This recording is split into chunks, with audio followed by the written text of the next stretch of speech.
Hey there, superstars. It is Vanessa here again, your speaker, trainer, and coach from Live, Love, Give. And today I'm coming to you from beautiful Richmond here in Melbourne. I'm kind of chopping and changing around Melbourne right now and doing a little bit of sightseeing around my city. And tomorrow I'm going into a 4-day course on neuro-linguistic programming, on NLP. And I'm super excited, and I'm staying super close to where the actual event is. So feeling good about that. Can't wait to report back on the value that I'm learning over these next few days.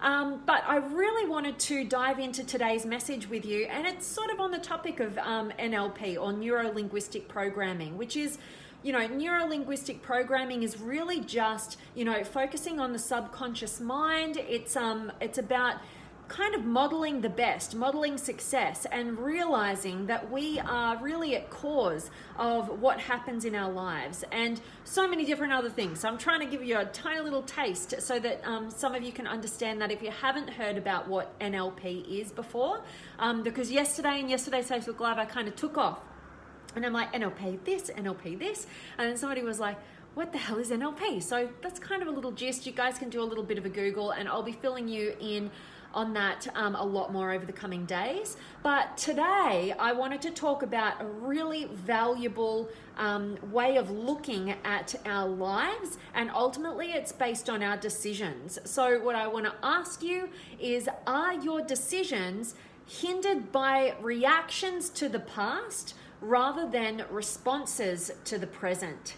Now, this is a really big one, because at the end of the day, what makes the biggest difference determining, how our life pans out, it really comes down to what decisions we're making and what decisions we're not making, which end up being a decision to not make a decision or make a move, right? So at the end of the day, it's all the decisions that we're making to either take action, not take action, do this, do that, whatever. So what we need to look at, if we know that our decisions lead to a result, where we are right now and where we've come from, we've gotten to where we are right now based on a series of decisions that we've made, or we've stopped ourselves from making, and either way, whatever we've chosen has led us to this point in our lives. And if we look out into the future and look at what we want to create, if we're clear about what we want to create, we need to see that there's certain decisions that are going to lead us to a more likely result of generating the results that we want. And if we just kind of leave it up to whim and we have no real direction, we're just going to keep making these random decisions, or what we think are random. They're often unconscious decisions behind why we do what we do. But the point is, what we want to look at is where our decisions are coming from. What is our criteria for making the decisions? Because if left unchecked, we end up walking the face of this planet like literally just reacting to our past. So we're making all these decisions based on all those stored up memories, traumas, feelings, experiences. And what happens is the mind is really just trying to protect itself all the time, so we're trying to protect ourselves from experiencing past hurts, past traumas, past negative experiences, whatever we want to deem them. And they're left unchecked and they're all unconscious. And what happens is we end up just reacting to the past rather than looking at what's being presented to us in the present, and like taking a step back and going, okay, I've got this opportunity to make a decision here. Now, if we're conscious, we'll go, okay, what's the intention? Like, where do I want to actually get to? And what decision would I need to make right here, right now, in this present moment that's going to move me in the direction of what I want, as opposed to move me in the direction of what I don't want? And what happens is, the biggest determiner of what decision we're going to make actually comes down to our state of being. Now, when I talk about what our state of being is, what I'm really referring to is it's made up of 3 different things. So it's made up of our mindset, and it's made up of our physiology, like the way that we're using our body and how our body feels, and our emotions. And if we're not addressing those 3 key areas, our decisions are being, determined by whatever we're reacting to, whatever our mindset is at that time. If it's an unconscious mindset, we don't know where it's going to direct us. If we're unconscious about our physiology and we're just like, we're creating a negative kind of experience in our bodies. Like maybe we're hunching over, we're like acting depressed, like we're lacking self-confidence, like we're just lacking, that is impacting our state of being. And then lastly, our emotions, our emotions at that time, if left unchecked, if we're just kind of rolling with it and we're being reactive rather than responding and being selective with how we want to feel, then ultimately our decisions that are leading us to a fulfilling life or a regret-filled life, are being determined by our unconscious state of being in any given moment. And that unconsciousness is really being driven by our past experiences that we're not even conscious of and we're just being reactive to. So if we understand that decisions make the biggest determining factor as to where we're going in our lives, the kind of life that we're going to be creating moving forward, whether that's going to be fulfilling or unfulfilling, and we can see that, our decisions are mainly impacted by our state of being, making up, our mindset, our physiology, and our emotions. And if we know that all of that stuff is generated from past experiences, then we have to know and we have to address, what's gone on for us in the past. We have to use this present moment to create a moment of space, to check in with ourselves, to ask ourselves quality questions.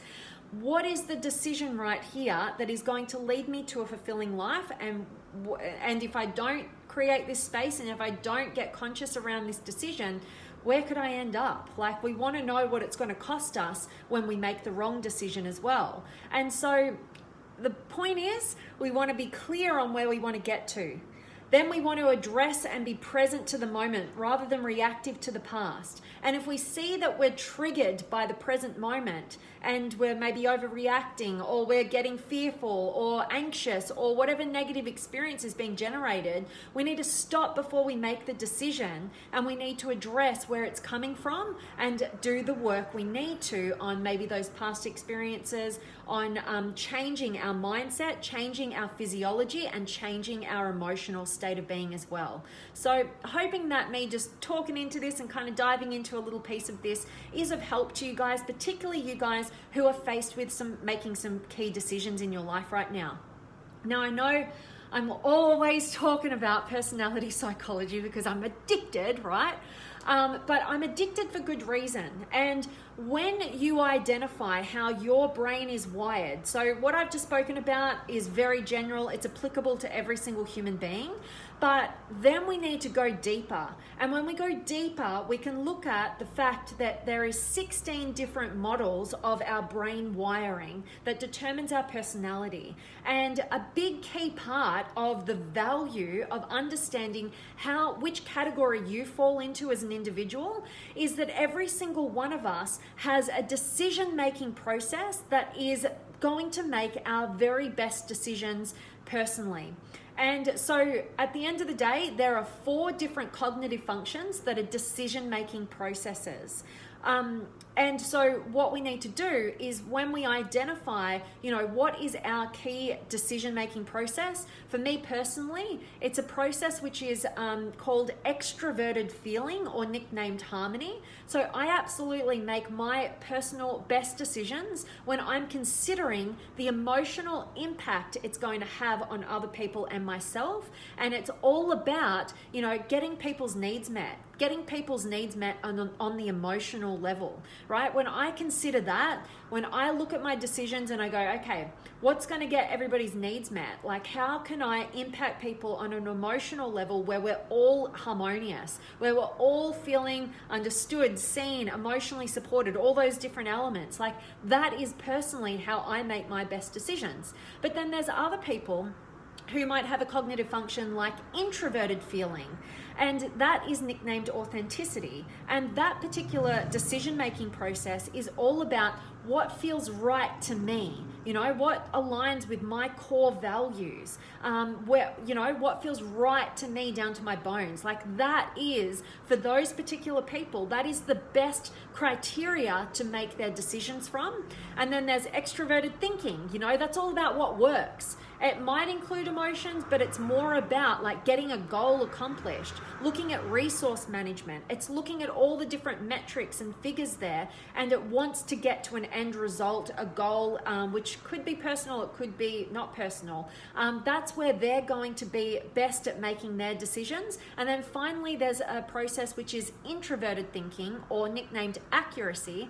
And this particular cognitive function and decision-making process is all about identifying what makes logical sense to me. All right, so there's I've just given you the tiniest little tip of the iceberg in terms of identifying these different cognitive functions that we all have access to every single one of the cognitive functions, but 4 of those are decision-making processes that if we can identify for ourselves and go through that process, we have so much more clarity over how to make the best decisions for ourselves on a personal level.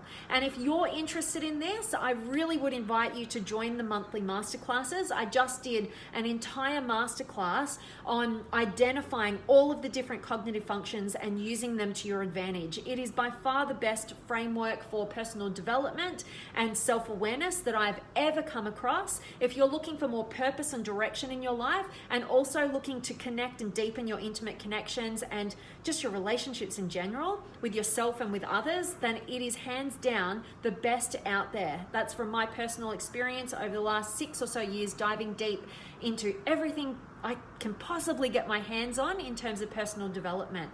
And also for everybody who's part of the masterclasses, I just made an amazing offer that I've never done before, which is a 50% off discount on my personal one-on-one sessions in terms of going through a Discover Your Genius personality profiling session. I'm just about to do another beautiful one in about an hour and a half's time. I've been filling my calendar up with all of you superstars. It's been absolutely such a pleasure for me to get to fascinate over you and get to dive into your worlds and give you what I believe to be one of the greatest gifts that you could ever be given in the realm of personal development in life and in love. And I'm just so honored by that opportunity, and I hope you guys who are interested will definitely take me up on that offer. And join the masterclasses so you get that 50% discount, and the link is up above to check out the masterclasses. You get access to a whole library of all the masterclasses, and also your seat at our upcoming live online events for all the amazing stuff coming up. I think I'm going to do maybe one on some NLP techniques for you guys coming up, because I think I'm going to be just like out of my mind excited about what I'm learning and diving deeper into. But anyway, we'll discuss it and I'll get your feedback on that. But let me check in with you guys. Please say hi. Let me know where in the world you're tuning in from. Any words of wisdom. I absolutely love hearing from you guys. So who have I got? I've got Sherry and Gregory and Lucy and Carl and Chris and Daryl. Can't win in life if you're losing in your mind. Author unknown. Daryl, I always love your quotes, my friend. And you are so spot on. You cannot win at life if you are losing in your mind. Mindset is absolutely everything. Your entire experience of life is based on your perception of it. So I love that, Daryl. So spot on. And my friend Brian, hey VJP, greetings from New Jersey. Another awesome session. Without awareness and mindset, we are reacting from past experiences. You got it. And I've heard it said that 95% of what we react to in this present moment has nothing to do with this present moment and everything to do with the past. That's based on the level of consciousness our mind has, which is about the 4 or 5% mark, and the remainder is subconscious. That's all of our stored memories, and our responses when we're just responding and overreacting to this present moment, guaranteed it's coming from the 95% that's stored in the subconscious rather than our conscious ability. That's why we get into overreaction, and we're like, feel bad about how we just behaved and we feel like we couldn't control it. It's because we're unaware of what's really going on, and we need to make those shifts in building our self-awareness and these patterns of human behavior so that we can actually take control over our lives and ultimately our destinies and where we're going. So I love that, Brian. So appreciate you being here, and Rob's here as well, and Natalie and Vanessa and Jeff and Ray and Emma. Awesome. And hello to you, Chris. Great to see you. So guys, that really is my message for each and every one of you. I'm super excited about what's coming up in terms of everything that I'm going to be learning over the next 4 days. I can't wait to share it with you. I'll be jumping on these Facebook Lives each day and giving you some takeaways. Can't wait. And as always, guys, I'm sending you all of my love, light, blessings, gratitude, energy, enthusiasm, everything extraordinary coming to you to wherever you are in the world today. I really do hope that it's beautiful, amazing, and extraordinary, and that you're doing something super empowering, and that today's message has absolutely served you, and that you're going to give the masterclasses a go, and let me know if you have any questions whatsoever. And so much love for each and every one of you guys who could join live. I'm sending you all of my love, and I cannot wait to see you guys tomorrow.